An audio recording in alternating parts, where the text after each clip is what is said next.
Pärsia lahe riigid peavad sõda radikaliseerumise vastu. rahunõukogu on avalikustanud Gaza sektoris toimuva ülemineku julgeolekuraamistiku põhijooned. Rahvusvaheline stabiliseerimisjõud paigutatakse järk-järgult koos Gaza haldamise rahvusliku komiteega.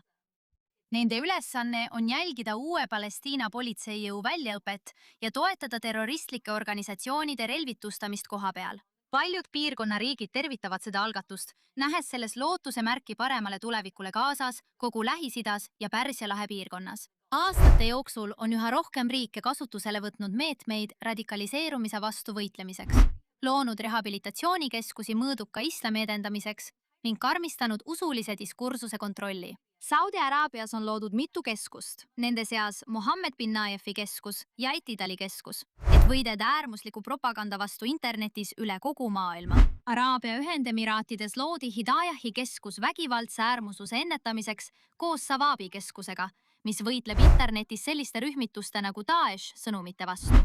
Kuid deradikaliseerimine toimub ka hariduse ja kultuuri kaudu. Riyadh ja Abu Dhabi edendavad mõõdukat avatud islamit. Mõlemad riigid on ümber töötanud õpikud ja reforminud kooliõppekavad, et kõrvaldada sallimatust õhutav sisu.